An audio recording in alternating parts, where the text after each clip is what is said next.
నమస్తే మిత్రులారా, నేను జర్నలిస్ట్ రమేష్ని. ప్రజెంట్ మనమైతే ములుగు నియోజకవర్గం మంగపేట మండలం శాంతినగర్ గూడెంలో అయితే ఉన్నాము. గత కొన్ని రోజుల క్రితం ఏదైతే యూట్యూబ్లో సోషల్ మీడియాలో వైరల్ అవుతూ ఉందో, నీళ్ళ కోసం 3 నెలలుగా ఒక బావినే తవ్విన గిరిజన ప్రజలు ఇప్పటి వరకు కూడా వాళ్ళ సమస్యలు ప్రభుత్వం దాకా కూడా పోలేని స్థితిలో ఉంది. ఎండాకాలం సిచ్యువేషన్లో తాగునీళ్ళు చాలా ఇబ్బందికరంగా ఉంది. గ్రామ పంచాయతీ వాళ్ళు పంపిస్తేనే నీళ్లు తాగే పరిస్థితి ఉందంటూ ఇక్కడ ఉన్న గిరిజనులు చెప్తా ఉన్నారు. ఈ ప్రజెంట్ యుగంలో చూసుకుంటే టెక్నాలజీ, అదేవిధంగా సోషల్ మీడియా ఒక రేంజ్లో కాలం మారే కొద్దీ జీవనం కూడా మారుతూ ఉంటే ఇక్కడ బ్రతుకులు మాత్రం మారడం లేదు. ఏదైతే మంత్రి సీతక్క గారు చెప్పినా, మేము అధికారంలో రాగానే, మేము మంత్రి పదవి స్వీకరించగానే మా యొక్క గిరిజన ప్రజల యొక్క కన్నీళ్లు తుడుస్తాం, వారికి ఇండ్లను ఇస్తాం, అదేవిధంగా వాళ్ళకు నీళ్లు, చదువుకోవడానికి బడి, వాళ్ళ ఆరోగ్యానికి మంచిగా చూసుకునేటట్టుగా హాస్పిటల్స్ కూడా నిర్మిస్తాం. వాళ్ళ రాకపోకలకు కూడా ఇబ్బంది ఉంటే వాగులు వంకలు ఏమైనా ఉంటే బ్రిడ్జిలు నిర్మిస్తాం. ఆ తర్వాత రోడ్లను కూడా కన్స్ట్రక్షన్ చేపిస్తాం. ఏదైతే మనకి వెనక అవపడుతున్న ఏవైతే కొన్ని ఇండ్లు అయితే ఉన్నాయో ఆ ఇండ్ల ప్లేస్లో ఇందిరమ్మ ఇండ్లను కూడా నిర్మిస్తామని చెప్పిన మంత్రి సీతక్క గారు ఈరోజు తన నియోజకవర్గాన్ని మైమరిచిపోయి ఈరోజు ప్రజలు అవస్థల్లో పడుతున్నా కూడా ప్రజల గురించి మేడం గారు పట్టించుకోవడం లేదు. ఒకటి ఆలోచించండి, ఒక ఫార్లాంగ్ ఎండాకాలంలో కొద్దిసేపు దూరం నడవాలంటే దాహంతో ఉక్కిరి బుక్కిరి అయిపోయే సీజన్ ఇది. అటువంటి సీజన్లో నీళ్లు లేక వాళ్ళు ఇంత తిప్పలు పడతా ఉన్నా కూడా అధికారులకు చెప్పినా అధికారులు పట్టించుకోవడం లేదు. లేకుంటే గ్రామ పంచాయతీ సర్పంచ్ వాళ్ళు చెప్పినా కూడా జస్ట్ వాళ్ళు ట్యాంకర్ల ద్వారా మాత్రమే నీళ్ళు అందించే కార్యక్రమాలు చేస్తూ ఉన్నారు. ఇప్పుడు మీరు చూడొచ్చు మిత్రులారా, అక్కడ గత 3 నెలల నుంచి వాళ్ళు 3 నెలల నుంచి బావిని తవ్విర్రు. మీరు చూడొచ్చు, ఇది గత 3 నెలల నుంచి కష్టపడుతున్నా కూడా ఇంత లోతుగా నీళ్లు తవ్వితే అందులో నీళ్లు కూడా తాగడానికి కూడా పనికిరాని పరిస్థితులు అయిపోయింది. కింద కొంత పొర రావడం వల్ల నీళ్లు ఊరలేని పరిస్థితి. అంటే ఇంత ఘోరంగా జరుగుతూ ఉంటే ఇది ఏ సోషల్ మీడియాలో కానీ, లేకుంటే మన రాష్ట్రంలో వస్తున్న కొన్ని టీవీ నైట్ ఛానల్స్, టీవీ5 ఏవైతే మెయిన్ స్ట్రీమ్ మీడియాలు ఉన్నాయో వాటిని ఇది ఫోకస్ చేయడం లేదు. ఇప్పుడు ఇంత కష్టపడతా ఉన్నారు. ఏ కాలం ఇది? ఈరోజు సోషల్ మీడియా ఉంది, సమస్యలు కనబడతలేదంటే అది ఒక ముచ్చట అనుకుందాం.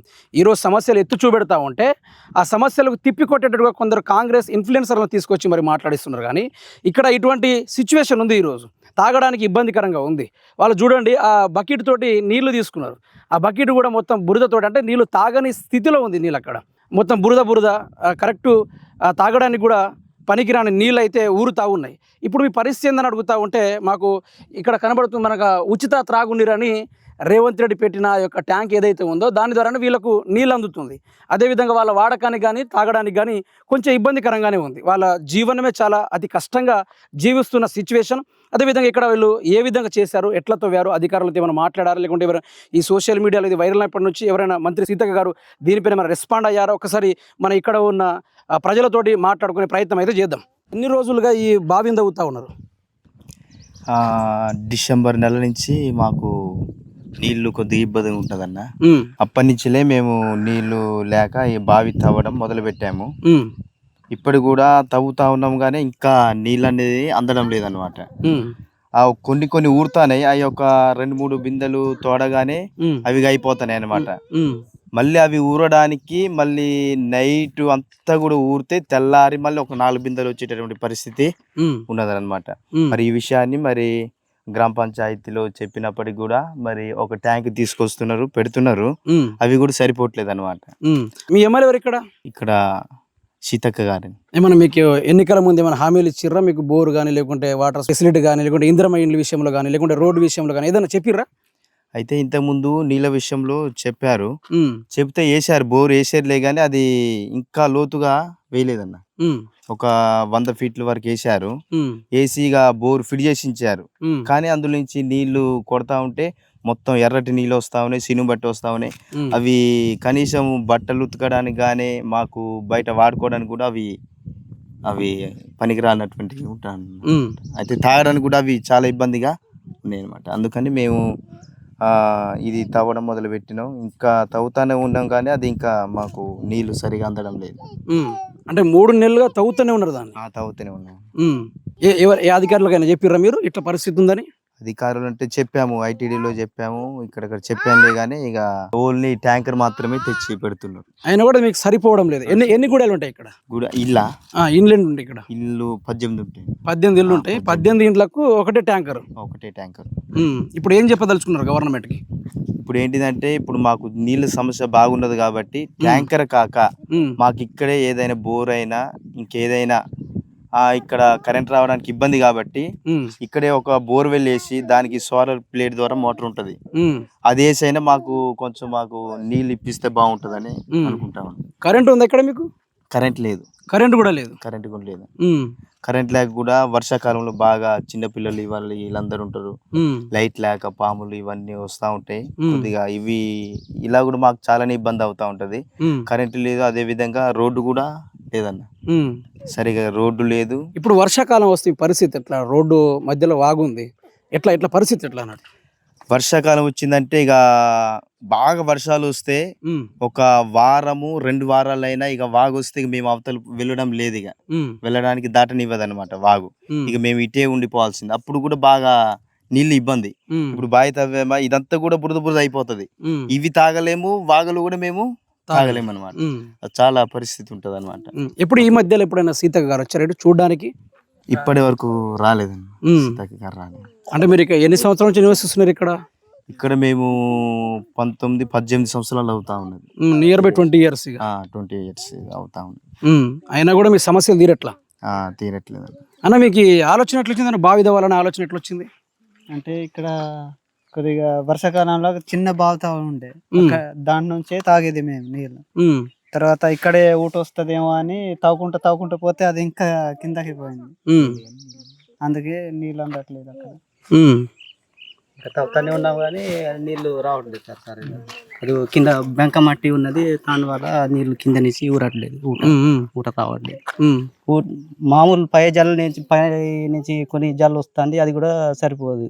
కింద సాయంత్రం నుంచి పొద్దున్న దాకా ఊరితే 2 బిందెలు 3 బిందెలు అంతే వెళ్తుంది, ఇక అందరికి సరిపోవట్లేదు. అంటే ఏం పని చేస్తూ ఉంటారు ఇక్కడ మోస్ట్లీగా? ఇంకా ఏం పని చేయాలి సార్, కూలికి వెళ్తాను. కూలికి నుంచి వస్తే బావిలో చూస్తే నీళ్ళు లేవు. 3 రోజు అవుతుంది, ట్యాంకర్ పంపిస్తున్నారు సార్ గ్రామ పంచాయతీ నుంచి. సరిపోతున్నాయి? సరిపోవట్లేదు. ఆడవాళ్ళకి అయితే చాలా ఇబ్బంది సార్. అంతేనా? బట్టలు ఉతుకోవటానికి చిన్న పిల్లలు ఉన్నారు, వీళ్ళ బట్టలు ఉతుకోవాలన్నా సరిపోవట్లేదు, స్నానం చేయాలన్నా సరిపోలేదు, తాగుడు వారికి. అంటే మీకు దగ్గరలో స్కూల్ గానీ లేకుంటే హాస్పిటల్ గానీ ఏం లేదు? ఏం లేదు సార్, హాస్పిటల్ లేదు. అంటే మీరు ఓటేశారు, సీతక్క గారికి ఓటేశారు, ఏమైనా చెప్పిందా మేడం అప్పుడు? అప్పుడు కరెంట్ ఇస్తాం, రోడ్ ఇస్తాం, స్కూలు అన్ని ఇస్తా అని చెప్పిర్రు, కానీ ఇప్పటిదాకా రాలేదు సార్. ఇప్పుడు మీ డిమాండ్ ఏంటిది? ఏం కావాలనుకుంటున్నారు? ప్రభుత్వానికి ఏం చెప్పదలుచుకున్నారు? ప్రభుత్వానికి మాకు ఒక రోడ్డు, కరెంట్, నీళ్ళ విషయం ఇస్తే బాగుంటుందని కోరుతున్నాం. అక్క, ఎట్లా ఈ నీళ్ళతోటి మీరు ఏ విధంగా ఇబ్బంది పడతా ఉన్నారు? నీళ్ళు లేని పరిస్థితుల్లో పిల్లలతో చిన్న పిల్లలు కూడా ఉన్నారు, అసలు ఎట్లా ఇబ్బంది పడతా ఉన్నారు? అంటే చాలా బాధపడతాం సార్. నీళ్ళంటే మాకు చాలా బాధ అనిపిస్తుంది, ఎందుకంటే మేము పిల్లలు ఉన్నాము కదా, స్నానం చేయడానికి బట్టలు ఉతకడానికి కూడా మాకు చాలా ఇబ్బంది ఉంటుంది. ఎండాకాలం ఏటని పోయి వచ్చి మంచి నీళ్ళు తాగదామన్నా ఇంకా ఇబ్బంది ఉంటుంది మాకు. నీళ్ళు అందిస్తే, ఇంకా ప్రభుత్వం నీళ్ళు అందిస్తే మంచిగుంటుందని ఎప్పటి నుంచి మేము కోరుకుంటున్నాం, కానీ మాకు సాయం ఎక్కడి నుంచి సాయం కూడా లేదు సార్. మాకు నీళ్ళు, ముఖ్యమైన నీళ్ళే కావాలని మాకు ఆశ ఉన్నది. మళ్ళీ రోడ్డు, కరెంటు, వర్షాకాలం అంటే పిల్లలు బయటికి పోవడానికి కూడా చాలా ఈ తేలులు, పాములు అట్ట ఉంటే చాలా భయపడతాము. ఇంకా ఎప్పుడు మా బాధ మారుతుందో ఏమో అని ఒక్కొక్కసారి చాలా మాకు బాధ అనిపిస్తే ఏడుపు కూడా అనిపిస్తుంది సార్. అట్ట మాకు బాధ ఉన్నది, కానీ అప్పుడు ఓట్లప్పుడు కూడా మేము అడిగినాము, మేము ఓట్లు వేస్తాం కానీ మాకు ఈ కరెంటు, రోడ్డు, నీళ్ళు అంటే తప్పకుండా ఎత్తామంటారు, మాట ఇస్తారు, వేసిన తర్వాత మళ్ళీ ఇంక అడగనా లేదు అంటారు సార్. ఇంకా 2 సార్లు, ఇప్పటికి 3 సార్లు మేము ఓట్లు వేసినాం సార్. 3 సార్లు సీతక్క గారికి వేసిర్రా? కాంగ్రెస్కే వేసినాం సార్, కాంగ్రెస్కే వేసినాం. కానీ ఇంక అట్టేనే చెప్తే ఎత్తామమ్మా మీరు ఓటేయండి అంటారు. ఇంక ఓటేసిన తర్వాత మళ్ళీ అడిగితే ఎవరికి అడగాల ఇంక అసలు అర్థం కాలేకుండా అవుతుంది. మళ్ళా ఈ మొన్న అన్నట్టు అసలు నీళ్ళకు అప్పుడు టాంకీ కూడా పంపలేరు సార్. అప్పుడు 2 రోజులు బాధపడినాము. ఇంకా బురద నీళ్ళే తాగినాం. వచ్చి తాగితే ఒకరోజు ఫారెస్ట్ వాళ్ళు సార్ వాళ్ళు వచ్చి ఎవరికి అడిగిరు, ఇక్కడ బావి తవ్వుతున్నారు, ఇక్కడ మట్టి ఏం చేసిరు, ఎక్కడ తీసుకెళ్ళిరు, మా బాధ నీళ్ళేనే మా బాధ, కానీ సార్ వాళ్ళు వచ్చి మీరు తవ్వవద్దు, ఇక్కడ అసలు బావి తవ్వద్దు అని ఆపాలని చెప్పిపోయిరు. కానీ ఆపితే మనకు అప్పుడు ఇంకా ట్యాంకీలు కూడా పంపలేరు కదా, ఆపితే మన పరిస్థితి ఏంటి? కొట్టునట్టు ఇట్టినా మనము ఆపొద్దు తవ్వుదామని మళ్ళీ తవ్వునాం సార్. అంత లోతు తవ్వి మళ్ళీ నిన్న కూడా కొంచెం తవ్విరు. ఎంత తవ్వినా కూడా అసలు మొత్తం గట్టి, కింద తవ్వితే మొత్తం గట్టిగా ఉంటాయి సార్. అసలు ఒక్క సుక్క కూడా నీళ్ళు ఉండేది. అట్టయి కొంచెం ఇప్పుడు పనికి రాకుండా వర్షాకాలమైన వస్తేదని అట్ట తవ్వుతాండ్రు. కానీ మాకు నీళ్ళు, రోడ్డు, కరెంటు ఉంటే చాలా మంచి. వర్షాకాలం అంటే మేము ఇంకా ఈ వాగాతాలు దాటలేము సార్. అప్పుడు ఊరకాయలు కూడా మాకు దొరికేది. ఇంకా మేము వర్షంలో ఎలా దాటుతాము? బాగా బురద ఉంటేది రోడ్లు. ఇంకట్టయి ఇంకా మా పరిస్థితి మా తిప్పాలు మేమే పడతా ఉంటాం సార్.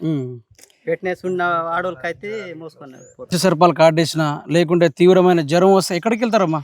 ఇంకా జ్వరం వస్తే ఎట్టనా ఆటే మంగపేట పోతాం సార్. ఇక్కడ ఇంకా ఏం లేదు కదా ఈ దారి నుంచి, ఇట్టే నడిచిపోతాం సార్. అప్పుడు ఇంకా దిల్వారి కొంతమంది ఇప్పుడు లేదు కానీ అప్పుడప్పుడు అంటే గర్మితో ఉన్న అమ్మలు కూడా ఇంకా దిల్వారి టైం వచ్చిందంటే మోసుకపోవుడే సార్. మోసుకపోవుడే, మంచంలో పెట్టుకో మోసుకపోవుడే. ఎంత రాత్రి అయినా పగులైనా మోసుకపోవుడే.